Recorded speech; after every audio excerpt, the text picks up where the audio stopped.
పోయిన కాడ కాన్స్టిట్యున్సీకే ఇస్తున్నాం కానీ వేరే రూపంలో లేదు.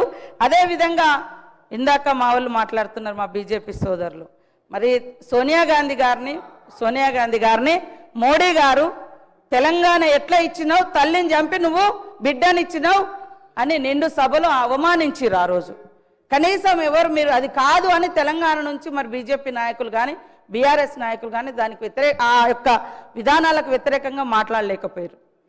కాబట్టి మేము ఎక్కడున్నా మేము పోరాటంలోనే ఉన్నాము.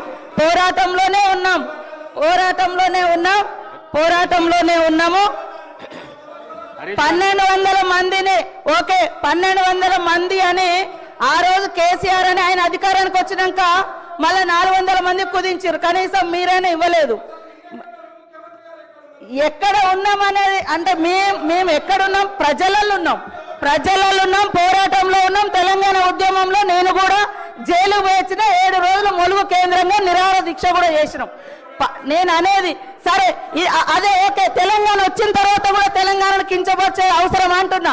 ఓకే, మేము ఎక్కడున్నామని ఓకే, మేము ఎక్కడున్నామో ఈ రోజు అదే పార్టీతో మీరు అంటగలుగుతున్నారు కదా. మేము ఆ రోజున్న పార్టీతోటి ఈ రోజు మీరు అంటగలుగుతున్నారు కదా.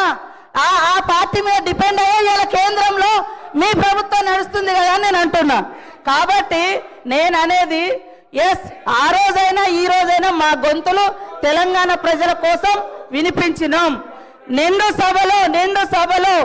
నిండు సభలో సోనియమ్మను పట్టుకొని కాంగ్రెస్ను పట్టుకొని మీరు తల్లిని చంపి తెలంగాణ ఇచ్చారు, ఇది కరెక్ట్ కాదన్నప్పుడు ఇవాళ ఏం మాట్లాడుతున్నారు, ఈరోజు ఏం మాట్లాడుతున్నారు? కాబట్టి ఇవాళ రాజకీయాలలో వేరే రకం కేంద్రంలో పార్లమెంట్ వేదికగా మాట్లాడితే మీరు ఎందుకు మాట్లాడలేదు? పార్లమెంట్ వేదికగా 10 ఏళ్లలో జాతీయ గీతం రాకుండా రాష్ట్రీయ గీతం రాకుండా మీరు ఎందుకు మాట్లాడలేదు? కాబట్టి ఇవాళ తెలంగాణ ఇవ్వడాన్ని మీరు వ్యతిరేకించారే, తెలంగాణ ఇవ్వడాన్ని మీ మోడీ గారు వ్యతిరేకించారు. తెలంగాణ ఇవ్వడాన్ని మీ మోడీ గారు వ్యతిరేకించారు. కాబట్టి అధ్యక్ష కాంగ్రెస్ ప్రభుత్వం అధికారంలోకి వచ్చిన నాటి నుండి కాంగ్రెస్ ప్రభుత్వం అంటేనే మహిళల్ని గౌరవించే ప్రభుత్వం.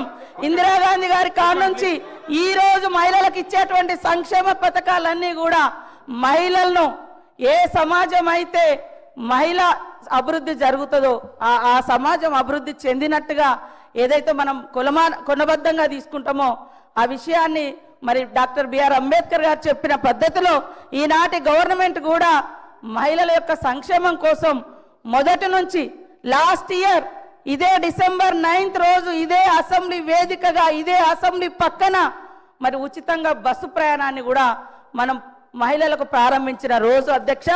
ఈ రోజు వరకు 4,000 కోట్ల రూపాయలను ఉచిత బస్సు ప్రయాణానికి మనం ఖర్చు పెట్టడం జరిగింది. ఈ సందర్భంగా 118 కోట్ల మహిళా ప్రయాణాలు జరిగింది. నష్టాలలో ఉన్నటువంటి బస్సును ఆర్టీసీని ఈరోజు లాభాల్లోకి తీసుకొచ్చే ప్రయత్నం చేస్తూ ఉన్నాం. అదేవిధంగా గతంలో కాంగ్రెస్ ఉన్నప్పుడు దేశంలో 450-500 గ్యాస్ ఉంటే బీజేపీ వచ్చిన తర్వాత 1200 పెంచింది. ఇప్పుడు మా సోనియమ్మ గారి యొక్క ఆదేశానుసారం సీఎం రేవంత్ రెడ్డి గారు మా క్యాబినెట్ అంతా కూర్చొని మరి ఏదైతే వాగ్దానం చేసినామో 500కే మేము గ్యాస్ ఇస్తా ఉన్నాం. పేదింటి బిడ్డలకు కూడా గుడిసెలో వెలుగు నింపాలని ఉచితంగా 200 యూనిట్ల కరెంటు కూడా ఇస్తా ఉన్నాం.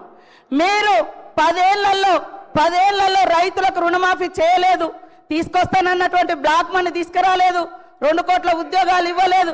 ఇవన్నీ 11 ఏళ్ళైనా మీరు చేయలేదు. 1 ఇయర్లో చేయలేదు అనడం ఎంతవరకు, ఇదంతా మాట్లాడము ఎంతవరకు కరెక్ట్ సార్? కాబట్టి ఇది విగ్రహానికి సంబంధించినటువంటి సభ, విగ్రహావిష్కరణ ఈరోజు జరుగుతున్నటువంటి సమావేశము. సీఎం రేవంత్ రెడ్డి గారు ఇవాళ విగ్రహావిష్కరణకు సంబంధించినటువంటి ఇన్విటేషన్ స్టేట్మెంట్ ఇవ్వడం జరిగింది. దాని నుంచి డైవర్ట్ చేసి రాజకీయాలు మాట్లాడుతున్నారు. అందుకనే నేను మాట్లాడాల్సి వచ్చింది. కాబట్టి ఈ రోజు మనం ప్రతిష్ఠింప చేసుకునేటువంటి తెలంగాణ తల్లి విగ్రహం ప్రతి ఇంట్లో ఒక ఆడపడుచు విగ్రహం లాగా మాకు కనిపిస్తుంది. కాబట్టి మీ ఇందాక నేను మండలికి పోయినా బీజేపీ సభ్యులు 100% సపోర్ట్ చేశారు. ఇక్కడ మాత్రం వీళ్ళు కావాలని రాజకీయం చేస్తున్నారు. బీఆర్ఎస్ వాయిస్ బీజేపీ వాయిస్ ఒకటే అనేది స్పష్టమవుతుంది. వాళ్ళు బయట చేస్తారు, మీరు లోపల చేస్తారు, అంతకంటే తేడా లేదు. కాబట్టి ఈ విగ్రహాన్ని తెలంగాణ అస్తిత్వ విగ్రహం ఇది. అందరూ సంతోషంగా ఈ సభలోకి రావాలి, విగ్రహావిష్కరణ సభలోకి రావాలని కోరుతా ఉన్నాను. రాకేష్ రెడ్డి గారు ప్లీజ్.